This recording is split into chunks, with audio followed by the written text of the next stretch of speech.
Success ഫയലിലേക്ക് സ്വാഗതം. നമ്മൾ ഈ ക്ലാസ്സിലൂടെ ചെയ്യാൻ പോകുന്നത് ഒരു മോക്ക് ടെസ്റ്റ് ആണ്. സെലക്ട് ചെയ്തിട്ടുള്ള പ്രധാനപ്പെട്ട 100 ചോദ്യങ്ങളാണ് എടുത്തിരിക്കുന്നത്. അപ്പം നമ്മൾ അസിസ്റ്റന്റ് സെയിൽസ്മാൻ്റെ ക്ലാസ്സുകൾ സ്റ്റാർട്ട് ചെയ്തിട്ട് ഇന്നത്തെ 4ാമത്തെ ദിവസം ക്ലാസ്സുകൾ ഫോളോ ചെയ്യാനായിട്ട് ശ്രദ്ധിക്കാം. സ്റ്റാർട്ട് ചെയ്യാം. ആദ്യത്തെ ചോദ്യം, റൈഡർ കപ്പ് ട്രോഫി ഏത് മത്സരവുമായിട്ട് ബന്ധപ്പെട്ടിരിക്കുന്നു? റൈഡർ കപ്പ് ട്രോഫി ഏത് മത്സരവുമായിട്ട് ബന്ധപ്പെട്ടിരിക്കുന്നു? ഗോൾഫാണ്. ഗോൾഫ്. മലങ്കര പദ്ധതി ഏത് നദിയിലാണ് സ്ഥിതി ചെയ്യുന്നത്?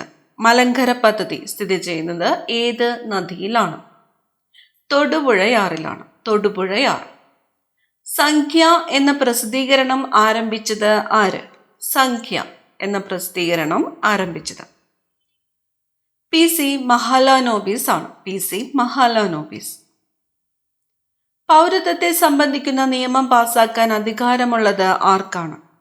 പൗരത്വത്തെ സംബന്ധിക്കുന്ന നിയമം പാസാക്കാൻ അധികാരമുള്ളത് പാർലമെന്റിനാണ്. പാർലമെന്റ്.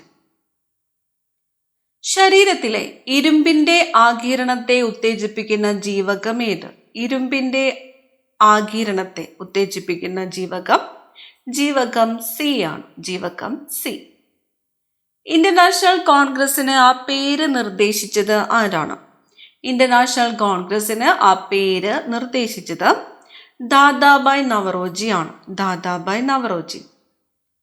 കേരളത്തിലെ ആദ്യ ജൈവ ഗ്രാമം ഏതാണ്? കേരളത്തിലെ ആദ്യത്തെ ജൈവ ഗ്രാമം ഉടമ്പന്നൂരാണ്. ഇടുക്കി ജില്ലയിലെ ഉടമ്പന്നൂരാണ് കേരളത്തിലെ ആദ്യത്തെ ജൈവ ഗ്രാമം. ചമ്പാരൻ സത്യാഗ്രഹത്തിലേക്ക് മഹാത്മാഗാന്ധിയെ ക്ഷണിച്ച പ്രാദേശിക നേതാവ് ആരായിരുന്നു? ചമ്പാരൻ സത്യാഗ്രഹത്തിലേക്ക് മഹാത്മാഗാന്ധിയെ ക്ഷണിച്ച പ്രാദേശിക നേതാവ് രാജ്കുമാർ ശുക്ല. രാജ്കുമാർ ശുക്ല. ചുവടെ തന്നിരിക്കുന്നവയിൽ ബാക്ടീരിയ രോഗങ്ങൾ ഏവ? തന്നിരിക്കുന്ന രോഗങ്ങൾ ടെറ്റനസ്, സിഫിലിസ്, മിസിൽസ്, ടൈഫോയിഡ് എന്നിവയാണ്. ഇതില് ബാക്ടീരിയ രോഗങ്ങൾ ഏവ എന്നാണ് ചോദിച്ചിരിക്കുന്നത്. ഉത്തരം ഓപ്ഷൻ സി ആണ്. 1, 2, 4 എന്നിവ ടെറ്റനസ്, സിഫിലിസ്, ടൈഫോയിഡ് എന്നിവ ബാക്ടീരിയ രോഗങ്ങളാണ്. മിസിൽസ് വൈറസ് ആണ് പരത്തുന്നത്. വൈറസ്. സെൻട്രൽ സ്റ്റാറ്റിസ്റ്റിക്കൽ ഓർഗനൈസേഷന്റെ ആസ്ഥാനം. സെൻട്രൽ സ്റ്റാറ്റിസ്റ്റിക്കൽ ഓർഗനൈസേഷന്റെ ആസ്ഥാനം ന്യൂഡൽഹി. സിയാച്ചിൻ ഹിമാനിയിൽ നിന്ന് ഉത്ഭവിക്കുന്ന നദി താഴെ തന്നിരിക്കുന്നതിൽ ഏത്? സിയാച്ചിൻ ഹിമാനിയിൽ നിന്ന് ഉത്ഭവിക്കുന്ന നദി നുബ്രയാണ്. നുബ്ര. പാവപ്പെട്ടവർക്ക് സൗജന്യ നിയമസഹായം നൽകണമെന്ന് അനുശാസിക്കുന്ന ഭരണഘടനാ വകുപ്പ് ഏതാണ്? പാവപ്പെട്ടവർക്ക് സൗജന്യ നിയമസഹായം നൽകണമെന്ന് അനുശാസിക്കുന്ന ഭരണഘടനാ വകുപ്പ് അനുച്ഛേദം 39A ആണ്. അനുച്ഛേദം 39A.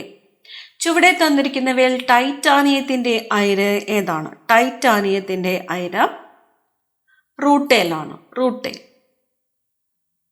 ഒരു സർക്യൂട്ടിലെ വൈദ്യുതി പ്രവാഹം അളക്കാൻ ഉപയോഗിക്കുന്ന ഉപകരണം ഏത്?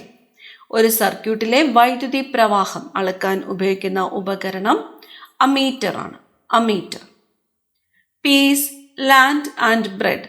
ഈ മുദ്രാവാക്യം ഏത് വിപ്ലവവുമായി ബന്ധപ്പെട്ടിരിക്കുന്നു? Peace, land and bread. ഈ മുദ്രാവാക്യം ഏത് വിപ്ലവവുമായിട്ടാണ് ബന്ധപ്പെട്ടിരിക്കുന്നത്?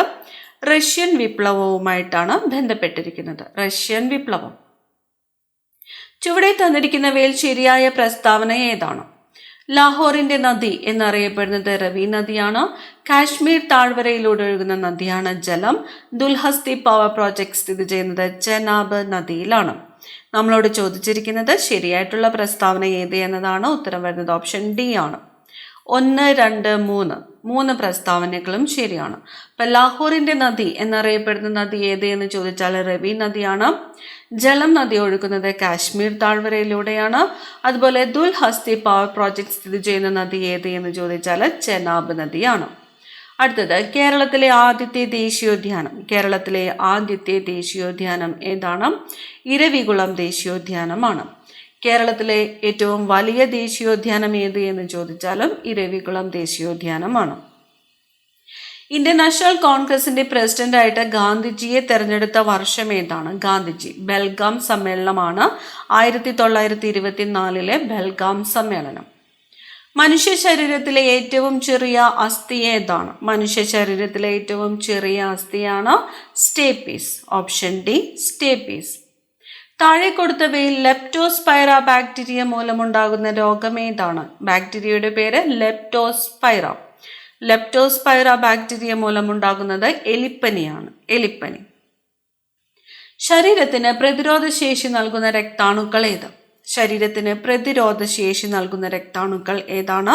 ശ്വേതരക്താണുക്കളാണ്. ശ്വേതരക്താണുക്കൾ. ഫോസിൽ ഇന്ധനങ്ങളുടെ ജ്വലനം താഴെ പറയുന്നവയിൽ ഏത് ചക്രത്തെ ബാധിക്കുന്നു? ഫോസിൽ ഇന്ധനങ്ങളുടെ ജ്വലനം കാർബൺ ചക്രത്തെയാണ് ബാധിക്കുന്നത്. കാർബൺ ചക്രം. കേരളത്തിലെ പക്ഷിഗ്രാമം എന്നറിയപ്പെടുന്നത് നൂറനാടാണ്. കേരളത്തിലെ പക്ഷിഗ്രാമം നൂറനാട്. വായു മലിനീകരണ നിയന്ത്രണ നിയമം നിലവിൽ വന്ന വർഷം? വായു മലിനീകരണ നിയന്ത്രണ നിയമം നിലവിൽ വന്നത് 1981. 1981. പ്രകാശ സംശ്ലേഷണ സമയത്ത് പുറന്തള്ളപ്പെടുന്ന വാതകം ഏതാണ്? പ്രകാശ സംശ്ലേഷണ സമയത്ത് പുറന്തള്ളപ്പെടുന്നത് ഓക്സിജൻ ആണ്. പ്രകാശ സംശ്ലേഷണ അവയവം എന്നറിയപ്പെടുന്നത് ഇലയാണ്. പ്രകാശ സംശ്ലേഷണ അവയവം എന്നറിയപ്പെടുന്നത് ഇല. ഏത് ലോഹത്തിന്റെ അഭാവം മൂലമാണ് നാരകച്ചെടിയിലെ എക്സാൻതീമ എന്ന രോഗമുണ്ടാകുന്നത്? രോഗത്തിന്റെ പേര് എക്സാൻതീമ. എന്തിന്റെ അഭാവം മൂലമാണ്? ചെമ്പിന്റെ അഭാവം മൂലം നാരകച്ചെടിയിൽ കാണപ്പെടുന്ന രോഗമാണ് എക്സാൻതീമ എന്നത്. മൃതകോശങ്ങളിൽ നിന്ന് പോഷക ഘടകങ്ങൾ ആഗിരണം ചെയ്തു ജീവിക്കുന്ന ജീവികൾ അറിയപ്പെടുന്നത്? മൃതകോശങ്ങളിൽ നിന്ന് പോഷക ഘടകങ്ങൾ ആഗിരണം ചെയ്ത് ജീവിക്കുന്ന ജീവികളാണ് സാപ്രോഫൈറ്റുകൾ. പ്രോട്ടീനിന്റെ നിർമ്മാണ ഘടകം അമിനോ ആസിഡ് ആണ്. Amino acid. ഏത് വൈറ്റമിനാണ് രാസപരമായിട്ട് പാൻറ്റോതെനിക് ആസിഡ് എന്നത് രാസപരമായിട്ട് ഏത് വൈറ്റമിനാണ്? വൈറ്റമിൻ B5 ആണ്. വൈറ്റമിൻ B5 ആണ് രാസപരമായിട്ട് പാൻറ്റോതെനിക് ആസിഡ് എന്ന് അറിയപ്പെടുന്നത്. Vitamin B5. ദേവി സിംഗിന്റെ നേതൃത്വത്തിൽ കർഷക കലാപം നടന്ന സ്ഥലം? ദേവി സിംഗിന്റെ നേതൃത്വത്തിൽ കർഷക കലാപം നടന്നത് എവിടെയാണ്? മധുരയിലാണ്. മധുര. ഇന്ത്യയുടെ ആദ്യത്തെ സൈബർ ഫോറൻസിക് ലബോറട്ടറി എവിടെയാണ് സ്ഥാപിച്ചിട്ടുള്ളത്? ഇന്ത്യയിലെ ആദ്യത്തെ സൈബർ ഫോറൻസിക് ലബോറട്ടറി ത്രിപുരയിലാണ്. ത്രിപുര. ഇന്ത്യയിലെ ആദ്യത്തെ 70mm ഫീച്ചർ സിനിമ ഏതാണ്? ഇന്ത്യയിലെ ആദ്യത്തെ 70mm feature cinema around the world എന്നതാണ്. Around the world. തെരഞ്ഞെടുപ്പ് കേസുകളിൽ അന്തിമവിധി പ്രഖ്യാപിക്കുന്നത് ആരാണ്? തെരഞ്ഞെടുപ്പ് കേസുകളിൽ അന്തിമവിധി പ്രഖ്യാപിക്കുന്നത് സുപ്രീം കോടതിയാണ്. സുപ്രീം കോടതി. ഒരാൾ ഇന്ത്യൻ പ്രസിഡന്റായി അധികാരമേൽക്കുമ്പോൾ സത്യവാചകം ചൊല്ലിക്കൊടുക്കുന്നത് ആരാണ്? സത്യവാചകം ചൊല്ലിക്കൊടുക്കുന്നത് ഇന്ത്യയുടെ ചീഫ് ജസ്റ്റിസ് ആണ്. ഇന്ത്യയുടെ ചീഫ് ജസ്റ്റിസ്. മുതിർന്ന പൗരന്മാർക്കായി സർക്കാർ ആരംഭിച്ച സ്വയം തൊഴിൽ പദ്ധതി ഏതാണ്? മുതിർന്ന പൗരന്മാർക്കായിട്ട് സർക്കാർ ആരംഭിച്ച സ്വയം തൊഴിൽ പദ്ധതിയാണ് നവജീവൻ പദ്ധതി. Option B Navajeevan. ബോക്സൈറ്റിൽ നിന്നും വേർതിരിച്ചെടുക്കുന്ന ലോഹം ഏതാണ്? ബോക്സൈറ്റിൽ നിന്നും വേർതിരിച്ചെടുക്കുന്നത് അലൂമിനിയമാണ്. അലൂമിനിയം. പ്രത്യക്ഷ രക്ഷാ ദേവസഭയുടെ സ്ഥാപകൻ ആര്? പ്രത്യക്ഷ രക്ഷാ ദേവസഭയുടെ സ്ഥാപകൻ പൊയ്കയിൽ കുമാര ഗുരുദേവനാണ്. പൊയ്കയിൽ കുമാര ഗുരുദേവൻ. താഴെ പറയുന്നവയിൽ ഗാന്ധിജി കേരളം സന്ദർശിക്കാത്ത വർഷം ഏത്? ഗാന്ധിജി കേരളം സന്ദർശിക്കാത്ത വർഷം 1923 ഗാന്ധിജി 5 പ്രാവശ്യമാണ് കേരളം സന്ദർശിച്ചിട്ടുള്ളത്. അത് 1920, 25, 27, 34, 37 ഈ 5 വർഷങ്ങളിലാണ് ഗാന്ധിജി കേരളം സന്ദർശിച്ചിട്ടുള്ളത്. ഗാന്ധിജി ആദ്യത്തെ പ്രാവശ്യം കേരളം സന്ദർശിച്ചത് 1920 അവസാനമായിട്ട് സന്ദർശിച്ചത് 1937. ഇൻസുലിൻ ഉൽപ്പാദിപ്പിക്കുന്ന ഗ്രന്ഥി ഏത്? ഇൻസുലിൻ ഉൽപ്പാദിപ്പിക്കുന്ന ഗ്രന്ഥി പാൻക്രിയാസ് ആണ്. പാൻക്രിയാസ്. പേപ്പട്ടി വിഷത്തിനുള്ള പ്രതിവിധി കണ്ടുപിടിച്ചത് ആര്? പേപ്പട്ടി വിഷത്തിനുള്ള പ്രതിവിധി കണ്ടുപിടിച്ചത് ലൂയി പാസ്റ്റർ ആണ്. Louis pastor.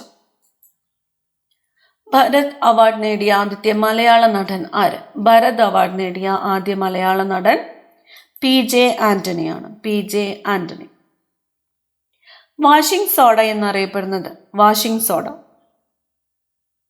സോഡിയം കാർബണേറ്റ് ആണ്. Sodium carbonate.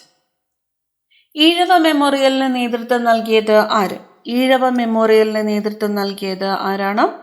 ഡോക്ടർ പൽപ്പു ആണ് ഈഴവ മെമ്മോറിയലിന് നേതൃത്വം നൽകിയത്. ഡോക്ടർ പൽപ്പു.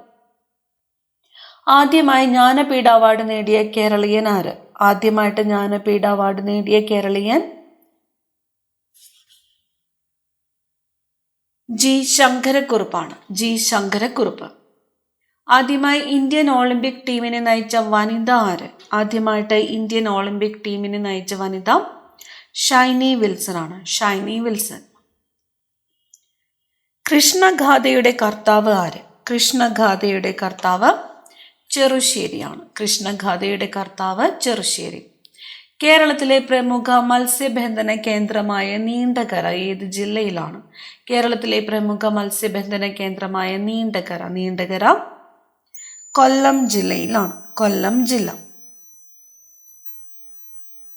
തൈറോയ്ഡ് ഗ്രന്ഥിയെ ബാധിക്കുന്ന രോഗം ഏത്? തൈറോയ്ഡ് ഗ്രന്ഥിയെ ബാധിക്കുന്ന രോഗം ഗോയിറ്റർ. സർക്കാർ വകുപ്പുകളിൽ നിന്നും പൊതുജനങ്ങൾക്ക് ലഭിക്കുന്ന വിവിധ സേവനങ്ങൾക്ക് സമയപരിധി ഉറപ്പാക്കുന്ന നിയമം. സർക്കാർ വകുപ്പുകളിൽ നിന്നും പൊതുജനങ്ങൾക്ക് ലഭിക്കുന്ന വിവിധ സേവനങ്ങൾക്ക് സമയപരിധി ഉറപ്പാക്കുന്ന നിയമമാണ് സേവനാവകാശ നിയമം. സേവനാവകാശ നിയമം. 1859 ആലപ്പുഴയിലെ കയർ ഫാക്ടറി സ്ഥാപിച്ച ജെയിംസ് ടാറ ഏത് രാജ്യക്കാരനായിരുന്നു? ആലപ്പുഴയില് കയർ ഫാക്ടറി സ്ഥാപിതമായ വർഷം 1859 ആണ്. സ്ഥാപിച്ചത് ജെയിംസ് ടാറയാണ്. ജെയിംസ് ടാറ ഏത് രാജ്യക്കാരനായിരുന്നു? അയർലൻഡാണ്. അയർലൻഡ്. കേരളത്തിലെ ആദ്യത്തെ സാമൂഹ്യ പരിഷ്കരണ പ്രസ്ഥാനമായി പരിഗണിക്കുന്ന പ്രസ്ഥാനം ഏതാണ്? കേരളത്തിലെ ആദ്യത്തെ സാമൂഹ്യ പരിഷ്കരണ പ്രസ്ഥാനമായിട്ട് പരിഗണിക്കുന്നത് സമത്വ സമാജമാണ്. സമത്വ സമാജം. ഇന്നത്തെ ചോദ്യം, സമത്വ സമാജ സ്ഥാപകൻ ആര് എന്ന് കമന്റ് ചെയ്യുക. സമത്വ സമാജ സ്ഥാപകൻ. രക്തസാക്ഷികളുടെ രാജകുമാരൻ എന്ന വിശേഷണം ലഭിച്ച സ്വാതന്ത്ര്യ സമര സേനാനി. രക്തസാക്ഷികളുടെ രാജകുമാരൻ ഭഗത് സിംഗ് ആണ്. ഭഗത് സിംഗ്. കേരളത്തിൽ ഏറ്റവും കൂടുതൽ കാണപ്പെടുന്ന ഭൂപ്രകൃതി വിഭാഗം ഏതാണ്? മലനാടാണ് ഏറ്റവും കൂടുതൽ കാണപ്പെടുന്ന ഭൂപ്രകൃതി വിഭാഗം. മൂന്ന് വിഭാഗങ്ങളാണുള്ളത്. തീരപ്രദേശം, ഇടനാട്, മലനാട്. മലനാടാണ് ഏറ്റവും കൂടുതൽ കാണപ്പെടുന്ന ഭൂപ്രകൃതി വിഭാഗം. മയ്യഴി ഗാന്ധി എന്നറിയപ്പെടുന്ന സ്വാതന്ത്ര്യ സമര സേനാനി ആര്? മയ്യഴി ഗാന്ധി IK കുമാരൻ മാസ്റ്റർ ആണ്. IK Kumaran master. സോളാർ പാനലിൽ സെല്ലുകൾ തമ്മിൽ ബന്ധിപ്പിക്കാൻ ഉപയോഗിക്കുന്ന ലോഹം ഏതാണ്? സോളാർ പാനലിൽ സെല്ലുകൾ തമ്മിൽ ബന്ധിപ്പിക്കാൻ ഉപയോഗിക്കുന്നത് വെള്ളിയാണ്. വെള്ളി. 100 ഡിഗ്രി സെൽഷ്യസിന് സമാനമായ ഫാരൻഹീറ്റ് എത്രയാണ്? 100 ഡിഗ്രി സെൽഷ്യസിന് സമാനമായ ഫാരൻഹീറ്റ് 212 ആണ്. 212. അടുത്ത ചോദ്യം, കേരള സർക്കാർ നടപ്പിലാക്കിയ സുകൃതം പദ്ധതി ഏത് രോഗവുമായിട്ട് ബന്ധപ്പെട്ടതാണ്? സുകൃതം പദ്ധതി ക്യാൻസർ ആണ്. ക്യാൻസർ രോഗവുമായിട്ട് ബന്ധപ്പെട്ട പദ്ധതിയാണ് സുകൃതം പദ്ധതി. ഗാന്ധിജി നേതൃത്വം കൊടുത്ത ഖേഡ കർഷക സമരം നടന്ന വർഷം. ഖേഡ കർഷക സമരം നടന്നത് 1918 1918. കണ്ടൽ ചെടികൾ വെച്ചു പിടിപ്പിക്കുന്നതിനും സംരക്ഷണം നൽകുന്നതിനും നേതൃത്വം കൊടുത്ത വ്യക്തി. കണ്ടൽ ചെടികൾ കല്ലേൽ പൊക്കുടനാണ്. കല്ലേൽ പൊക്കുടൻ. സ്വർണ ജയന്തി സ്വരോസ്കർ യോജനയുടെ പുതിയ രൂപം. സ്വർണ ജയന്തി സ്വരോസ്കർ യോജനയുടെ പുതിയ രൂപമാണ് national rural livelihood mission. NRLM. National rural livelihood mission. Indian പുരാവസ്തു ശാസ്ത്രത്തിന്റെ പിതാവ്. ഇന്ത്യൻ പുരാവസ്തു ശാസ്ത്രത്തിന്റെ പിതാവ് എന്നറിയപ്പെടുന്നത് അലക്സാണ്ടർ കണ്ണിങ്ഹാം ആണ്. ഇന്ത്യൻ പുരാവസ്തു ശാസ്ത്രത്തിന്റെ പിതാവ് എന്നറിയപ്പെടുന്നത് അലക്സാണ്ടർ കണ്ണിങ്ഹാം. 1904 SNDPയുടെ ആദ്യത്തെ വാർഷിക യോഗം നടന്നത് എവിടെയാണ്? 1904 SNDPയുടെ ആദ്യത്തെ വാർഷിക യോഗം നടന്നത് അരുവിപ്പുറത്താണ്. അരുവിപ്പുറം. ചേറ്റൂർ ശങ്കരൻ നായർ ഇന്റർനാഷണൽ കോൺഗ്രസിന്റെ പ്രസിഡന്റായത് ഏത് സമ്മേളനത്തിൽ വെച്ചാണ്? ചേറ്റൂർ ശങ്കരൻ നായർ ഇന്റർനാഷണൽ കോൺഗ്രസിന്റെ പ്രസിഡന്റായ സമ്മേളനം അമരാവതി സമ്മേളനമാണ്. അമരാവതി സമ്മേളനം. ഇന്ത്യക്കാരനായ രാകേഷ് ശർമ്മ ആദ്യമായിട്ട് ശൂന്യാകാശ യാത്ര നടത്തിയ സമയത്തെ ഇന്ത്യൻ പ്രധാനമന്ത്രി ആരായിരുന്നു? രാകേഷ് ശർമ്മ ബഹിരാകാശ യാത്ര നടത്തിയ സമയത്ത് ഇന്ത്യൻ പ്രധാനമന്ത്രിയായിരുന്നത് ഇന്ദിരാഗാന്ധിയാണ്. ഇന്ദിരാഗാന്ധി. ശ്രീനാരായണ ധർമ്മ പരിപാലന യോഗത്തിന്റെ ആദ്യത്തെ സെക്രട്ടറി. ശ്രീനാരായണ ധർമ്മ പരിപാലന യോഗത്തിന്റെ ആദ്യ സെക്രട്ടറി ആയിരുന്നത് കുമാരനാശൻ. സെക്രട്ടറി കുമാരനാശൻ. വനങ്ങളുടെ സംരക്ഷണവുമായിട്ട് ബന്ധപ്പെട്ട് 1983 കർണാടകത്തിൽ ആരംഭിച്ച പ്രസ്ഥാനം. 1983 കർണാടകത്തിൽ ആരംഭിച്ചത് അപ്പിക്കോ പ്രസ്ഥാനമാണ്. അപ്പിക്കോ പ്രസ്ഥാനം. ബൊക്കാറോ ഉരുക്കുശാല, ഇരുമ്പുരുക്കുശാല ഏത് സംസ്ഥാനത്താണ്? ബൊക്കാറോ ഇരുമ്പുരുക്കുശാല ജാർഖണ്ഡിലാണ്. ജാർഖണ്ഡ്. 1947 മുമ്പ് ഇന്ത്യൻ ദേശീയ പതാകയിലെ ചിഹ്നം ഏതായിരുന്നു? 1947 മുമ്പ് ഇന്ത്യൻ ദേശീയ പതാകയിലെ ചിഹ്നം ചർക്കയായിരുന്നു. ചർക്ക. ഏത് വിളയുടെ സങ്കര ഇനമാണ് സൽകീർത്തി? സൽകീർത്തി എന്നത് ഏത് വിളയുടെ സങ്കര ഇനമാണ്? വെണ്ടയുടെ സങ്കര ഇനമാണ് സൽകീർത്തി. വെണ്ട. താപത്തിന്റെ അളവ് നിർണ്ണയിക്കുന്നതിന് ഉപയോഗിക്കുന്ന ഉപകരണം. താപത്തിന്റെ അളവ് നിർണ്ണയിക്കുന്നതിന് ഉപയോഗിക്കുന്ന ഉപകരണം കലോറിമീറ്റർ ആണ്. കലോറിമീറ്റർ. ഏതിന്റെ അയിരാണ്? ഗലീന. ഗലീന. കറുത്തീയം. കറുത്തീയത്തിന്റെ അയിരാണ് ഗലീന. വായ്പുണ്ണിന് കാരണമാകുന്നത് ഏത് വിറ്റാമിന്റെ കുറവാണ്? വായ്പുണ്ണിന് കാരണമാകുന്നത് വിറ്റാമിൻ ബിയുടെ കുറവാണ്. Vitamin B. അംബേദ്കറുടെ സമാധി സ്ഥലം ഏത് പേരിൽ അറിയപ്പെടുന്നു? അംബേദ്കറുടെ സമാധി സ്ഥലം അറിയപ്പെടുന്നത് ചൈത്രഭൂമിയാണ്. ചൈത്രഭൂമി ആരുടെ സമാധി സ്ഥലമാണ്? അംബേദ്കറുടെ സമാധി സ്ഥലമാണ്. ദക്ഷിണ കൈലാസം എന്നറിയപ്പെടുന്ന ക്ഷേത്രം ഏതാണ്? ദക്ഷിണ കൈലാസം എന്നറിയപ്പെടുന്നത് വടക്കുംനാഥ ക്ഷേത്രമാണ്. വടക്കുംനാഥ ക്ഷേത്രം. പ്രാണികളെ പറ്റി പഠിക്കുന്ന ശാസ്ത്രശാഖ. പ്രാണികളെ പറ്റി പഠിക്കുന്ന ശാസ്ത്രശാഖയാണ് എൻറ്റമോളജി. പ്രാണികളെ പറ്റി പഠിക്കുന്ന ശാസ്ത്രശാഖയാണ് എൻറ്റമോളജി. വാസ്കോഡഗാമ കോഴിക്കോട് വന്നിറങ്ങിയ കപ്പലിന്റെ പേര്. വാസ്കോഡഗാമ കോഴിക്കോട് വന്നിറങ്ങിയ കപ്പലിന്റെ പേര് സെന്റ് ഗബ്രിയേൽ എന്നാണ്. Saint Gabriel. വാസ്കോഡഗാമ കോഴിക്കോട് കപ്പലിൽ വന്നിറങ്ങിയ വർഷം ഏതാണ്? 1498 ആണ്. 1498. പ്രാചീന കാലത്ത് ബലിത എന്ന പേരിൽ അറിയപ്പെട്ടിരുന്ന സ്ഥലം. ബലിത എന്നറിയപ്പെട്ടിരുന്നത് വർക്കലയാണ്. വർക്കല. ദേശീയ തൊഴിലുറപ്പ് നിയമം പാർലമെന്റ് പാസാക്കിയ വർഷം. ദേശീയ തൊഴിലുറപ്പ് നിയമം പാർലമെന്റ് പാസാക്കിയത് 2005 2005. ജലം ഐസാകുന്ന താപനില. ജലം ഐസാകുന്നത് 100 ഡിഗ്രി സെൽഷ്യസിലാണ്. 0 ഡിഗ്രി സെൽഷ്യസിലാണ് ജലം ഐസാകുന്നത്. 0 ഡിഗ്രി സെൽഷ്യസ്. ശുചിത്വത്തിന് ഗ്രാമീണ തദ്ദേശ സ്വയംഭരണ സ്ഥാപനങ്ങൾക്ക് നൽകുന്ന അവാർഡ്. ശുചിത്വത്തിന് ഗ്രാമീണ തദ്ദേശ സ്വയംഭരണ സ്ഥാപനങ്ങൾക്ക് നൽകുന്ന അവാർഡാണ് നിർമ്മൽ ഗ്രാമ പുരസ്കാർ. നിർമ്മൽ ഗ്രാമ പുരസ്കാർ. കേരള നവോത്ഥാനത്തിന്റെ പിതാവ്. കേരള നവോത്ഥാനത്തിന്റെ പിതാവ് ശ്രീനാരായണ ഗുരുവാണ്. ശ്രീനാരായണ ഗുരു. തീണാസങ്കല്പം നിലനിന്നിരുന്ന കേരളത്തിൽ പർവ്വത പ്രദേശങ്ങൾ അറിയപ്പെട്ടിരുന്നത് കുറിഞ്ചിയാണ്. അപ്പൊ കുറിഞ്ചി എന്നറിയപ്പെട്ടിരുന്നത് പർവ്വത പ്രദേശങ്ങളാണ് എന്നത് ഓർത്തു വയ്ക്കുക. നാട്ടുരാജ്യങ്ങളുടെ സംയോജനത്തിനായിട്ട് രൂപം കൊണ്ട സ്റ്റേറ്റ്സ് ഡിപ്പാർട്ട്മെന്റിന്റെ സെക്രട്ടറി ആരായിരുന്നു? സ്റ്റേറ്റ്സ് ഡിപ്പാർട്ട്മെന്റിന്റെ സെക്രട്ടറി ആയിരുന്നത് വി പി മേനോൻ. വാസ്കോഡഗാമ 3-ാം തവണ കേരളത്തിൽ വന്നത് ഏത് വർഷമാണ്? വാസ്കോഡഗാമ 3-ാമത്തെ പ്രാവശ്യം കേരളത്തിൽ വന്നത് 1524 1524. വാസ്കോഡഗാമ ആദ്യത്തെ പ്രാവശ്യം കേരളത്തിലെത്തിയത് 1498. രണ്ടാമത്തെ പ്രാവശ്യം 1502. മൂന്നാമത്തെ പ്രാവശ്യം 1524. സൗരയൂഥത്തിൽ ഏറ്റവും സാന്ദ്രത കൂടിയ ഗ്രഹം ഏതാണ്? ഏറ്റവും സാന്ദ്രത കൂടിയ ഗ്രഹം ഭൂമിയാണ്. ഭൂമി. ബംഗാൾ ഉൾക്കടലിൽ സ്ഥിതി ചെയ്യുന്ന ദ്വീപ സമൂഹം. ബംഗാൾ ഉൾക്കടലിൽ ആൻഡമാൻ നിക്കോബാർ ദ്വീപുകളാണ് ബംഗാൾ ഉൾക്കടലിൽ സ്ഥിതി ചെയ്യുന്നത്. ആൻഡമാൻ നിക്കോബാർ ദ്വീപുകൾ സ്ഥിതി ചെയ്യുന്നത് ഏത് കടലിലാണ്? ബംഗാൾ ഉൾക്കടലിലാണ്. റഷ്യൻ സഹായത്തോടെ തമിഴ്നാട്ടിൽ നിർമ്മിച്ച ആണവ നിലയം ഏത്? റഷ്യൻ സഹായത്തോടെ തമിഴ്നാട്ടിൽ നിർമ്മിച്ചത് കൂടംകുളം ആണവ നിലയമാണ്. കൂടംകുളം ആണവ നിലയം. ജൈവഘടികാരം എന്നറിയപ്പെടുന്ന ഗ്രന്ഥി. ജൈവഘടികാരം എന്നറിയപ്പെടുന്നത് പീനിയൽ ഗ്രന്ഥിയാണ്. പീനിയൽ ഗ്രന്ഥി. എന്തിൻ്റെ രൂപഭേദമാണ് കൊളസ്ട്രോൾ? കൊളസ്ട്രോൾ എന്നത് കൊഴുപ്പിൻ്റെ രൂപഭേദമാണ്. കൊഴുപ്പിൻ്റെ രൂപഭേദമാണ് കൊളസ്ട്രോൾ. ചുവടെ പറയുന്നതിൽ ശരിയായ പ്രസ്താവനകൾ ഏതെല്ലാം? ശരിയായിട്ടുള്ള പ്രസ്താവനകൾ ഇവിടെ തന്നിരിക്കുന്നു. ഇന്ത്യയുടെ വടക്കേ അറ്റം ഇന്ദിര കോൾ, ഇന്ത്യയുടെ തെക്കേ അറ്റം ഇന്ദിര പോയിന്റ്, ഇന്ത്യയുടെ കിഴക്കേ അറ്റം കിബിത്തു, ഇന്ത്യയുടെ പടിഞ്ഞാറേ അറ്റം ഗുഹാർ മോത്തി. ശരിയായ പ്രസ്താവനകളാണ് ചോദിച്ചിരിക്കുന്നത്. ഉത്തരം ഓപ്ഷൻ ഡി ആണ്. 4 പ്രസ്താവനകളും ശരിയാണ്. 1, 2, 3, 4. ഇന്ത്യയുടെ വടക്കേ അറ്റം അറിയപ്പെടുന്നത് ഇന്ദിര കോൾ ആണ്.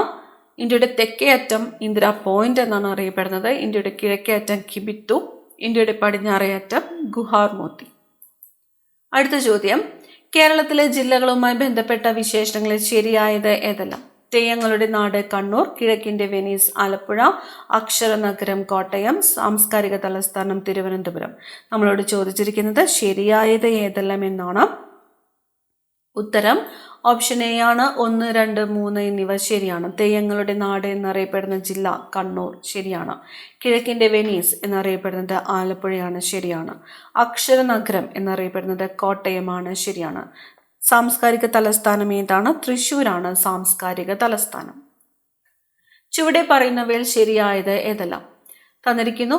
Gasoline petrol, hard call anthracite, soft call bituminous call, brown call lignite. ശരിയായത് ഏതെല്ലാം എന്നതാണ് ചോദ്യം. ഉത്തരം ഓപ്ഷൻ എ ആണ്.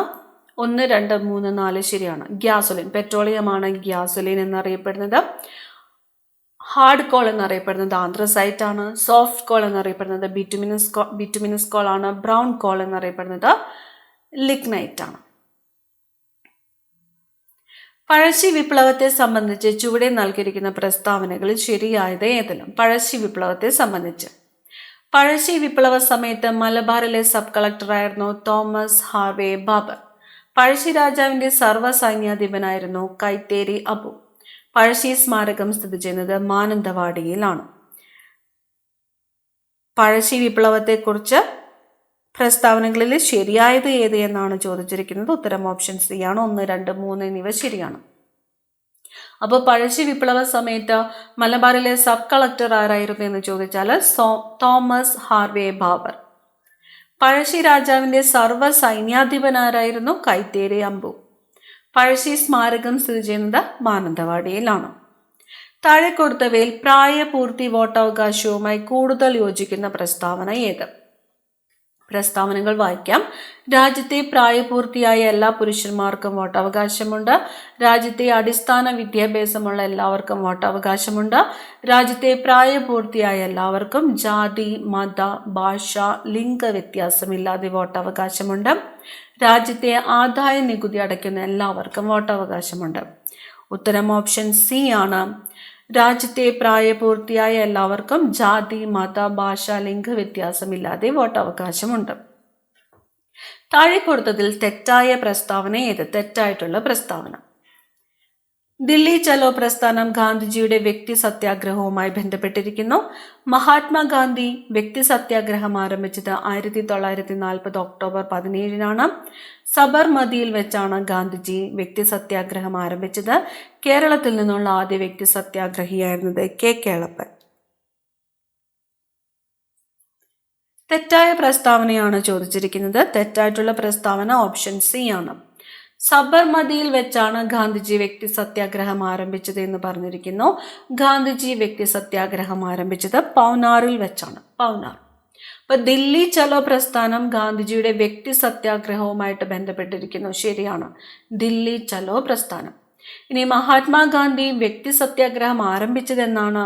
1940 ഒക്ടോബർ 17 1940 ഒക്ടോബർ 17. ഇനി കേരളത്തിൽ നിന്നുള്ള ആദ്യത്തെ വ്യക്തി സത്യാഗ്രഹി ആരായിരുന്നു? കെ കേളപ്പൻ ആയിരുന്നു. കെ കേളപ്പൻ. താഴെ കൊടുത്തതിൽ മഹാനദിയുമായിട്ട് ബന്ധപ്പെട്ട് ശരിയായ പ്രസ്താവന. മഹാനദി ഒഡീഷയിലെ സിംഹാവ മലനിരകളിൽ നിന്ന് ഉത്ഭവിക്കുന്നു. ഇന്ത്യയിലെ ആദ്യത്തെ സ്വകാര്യവൽക്കരിക്കപ്പെട്ട നദിയായ ഷിയോനാഥ് മഹാനദിയുടെ പോഷക നദിയാണ്. പാരാദ്വീപ് തുറമുഖം സ്ഥിതി ചെയ്യുന്ന നദീമുഖം ഹിരാക്കുഡ് അണക്കെട്ട് നിർമ്മിച്ചിരിക്കുന്നത് മഹാനദിയിലാണ്. നമ്മളോട് ചോദിച്ചിരിക്കുന്നത് ശരിയായിട്ടുള്ള പ്രസ്താവന ഏത് എന്നതാണ്. ഓപ്ഷൻ എ ആണ് ഉത്തരം. 2, 3, 4 എന്നിവ ശരിയാണ്. അപ്പൊ ആദ്യത്തെ പ്രസ്താവനയാണ് തെറ്റ്. ഇവിടെ തന്നിരിക്കുന്നത് ഒഡീഷയിലെ സിംഹാവ മലനിരകളിൽ നിന്നുമാണ്. മഹാനദി ഉത്ഭവിക്കുന്നത് ഛത്തീസ്ഗഡിലെ റായ്പൂർ ജില്ലയിലെ മലനിരകളിൽ നിന്നുമാണ്. ഛത്തീസ്ഗഡിലെ റായ്പൂർ ജില്ലയിലെ മലനിരകളിൽ നിന്നുമാണ് മഹാനദി ഉത്ഭവിക്കുന്നത്. ഇനി ഇന്ത്യയിലെ ആദ്യത്തെ സ്വകാര്യവൽക്കരിക്കപ്പെട്ട നദി ഏതാണ്? ഷിയോനാഥ് നദിയാണ്. ഷിയോനാഥ് നദി മഹാനദിയുടെ പോഷക നദിയാണ്. ശരിയാണ്. ഇനി പാരാദ്വീപ് തുറമുഖം സ്ഥിതി ചെയ്യുന്ന നദീമുഖം ശരിയാണ്. ഹിരാക്കുഡ് അണക്കെട്ട് നിർമ്മിച്ചിരിക്കുന്നത് ഏത് നദിയിലാണ് എന്ന് ചോദിച്ചാൽ മഹാനദിയിലാണ്. കുറിച്യ കലാപത്തിന്റെ കാരണം താഴെ കൊടുത്തതിൽ ഏതാണ്? ബ്രിട്ടീഷുകാർ അധിക നികുതി ചുമത്തി. നികുതി പണമായിട്ട് അടയ്ക്കാൻ നിർബന്ധിച്ചത്. നികുതി അടയ്ക്കാൻ കഴിയാത്തവരുടെ കൃഷിഭൂമി ബ്രിട്ടീഷുകാർ പിടിച്ചെടുത്തത്. ഇവയെല്ലാം. ഉത്തരം ഓപ്ഷൻ ഡി ആണ്. ഇവ എല്ലാം. ഇപ്പൊ ബ്രിട്ടീഷുകാർ അധിക നികുതി ചുമത്തി, അതുപോലെ നികുതി പണമായിട്ട് തന്നെ അടയ്ക്കാനായിട്ട് നിർബന്ധിച്ചു. നികുതി അടയ്ക്കാൻ കഴിയാത്തവരുടെ കൃഷിഭൂമി ബ്രിട്ടീഷുകാർ പിടിച്ചെടുത്തു. ഇതെല്ലാമാണ് കുറിച്യ കലാപത്തിന്റെ കാരണങ്ങൾ. താഴെ കൊടുത്തതിൽ ശരിയായത് ഏത്? കേരള കാളിദാസൻ എന്നറിയപ്പെടുന്നത് കേരള വർണ്ണവലിയ കോയിത്തമ്പുരാനാണ്. കേരള പുഷ്കിൻ എന്നറിയപ്പെടുന്നത് ONV കുറുപ്പാണ്. കേരള ഹെമ്മിംഗ്വേ എന്നറിയപ്പെടുന്നത് MT വാസുദേവൻ നായരാണ്. എല്ലാം ശരിയാണ്. ഓപ്ഷൻ ഡി ആണ് ഉത്തരം. എല്ലാം ശരിയാണ് എന്നതാണ് ഉത്തരം. അപ്പൊ കേരള കാളിദാസൻ എന്നറിയപ്പെടുന്നത് ആരാണ്? കേരള വർണ്ണവലിയ കോയിത്തമ്പുരാനാണ്. കേരള പുഷ്കിൻ എന്നറിയപ്പെടുന്നത് ആരാണ്? ONV കുറുപ്പാണ്. കേരള ഹെമ്മിംഗ്വേ എന്നറിയപ്പെടുന്നത് MT വാസുദേവൻ നായരാണ്. അവസാനത്തെ ചോദ്യം, ഹരിത വിപ്ലവവുമായിട്ട് ബന്ധപ്പെട്ട് തെറ്റായ പ്രസ്താവന കണ്ടെത്തുക. കൃഷിയോഗ്യമായ സ്ഥലത്തിന്റെ അളവ് വർദ്ധിച്ചു. വൻകിട കർഷകരും ചെറുകിട കർഷകരും തമ്മിലുള്ള അന്തരം കുറഞ്ഞു. ഗുണം കൂടുതൽ ലഭിച്ചത് വൻകിട കർഷകർക്കായിരുന്നു. കാർഷിക വായ്പകളുടെ ആവശ്യകത കൂടി. നമ്മളോട് ചോദിച്ചിരിക്കുന്നത് ഹരിത വിപ്ലവവുമായിട്ട് ബന്ധപ്പെട്ട് തെറ്റായിട്ടുള്ള പ്രസ്താവനയാണ്. ഓപ്ഷൻ ബി ആണ് തെറ്റായിട്ടുള്ള പ്രസ്താവന. ഇവിടെ പറഞ്ഞിരിക്കുന്നത് വൻകിട കർഷകരും ചെറുകിട കർഷകരും തമ്മിലുള്ള അന്തരം കുറഞ്ഞു എന്നതാണ്. ഇത് തെറ്റായിട്ടുള്ള പ്രസ്താവനയാണ്. ഇനി കൃഷിയോഗ്യമായ സ്ഥലത്തിന്റെ അളവ് വർദ്ധിച്ചു, അതുപോലെ ഗുണം കൂടുതൽ ലഭിച്ചത് വൻകിട കർഷകർക്കായിരുന്നു. കാർഷിക വായ്പകളുടെ ആവശ്യകത കൂടി എന്നിവയെല്ലാം ഹരിത വിപ്ലവവുമായിട്ട് ബന്ധപ്പെട്ടിരിക്കുന്നു. അപ്പോൾ 100 പ്രധാനപ്പെട്ട ചോദ്യങ്ങളാണ് നമ്മൾ ഈ ക്ലാസ്സിലൂടെ നോക്കിയത്. നിങ്ങൾക്ക് എത്ര മാർക്ക് സ്കോർ ചെയ്യാൻ പറ്റിയെന്ന് കമന്റ് ചെയ്യുക. അടുത്ത ക്ലാസ്സിൽ കാണാം. Thank you.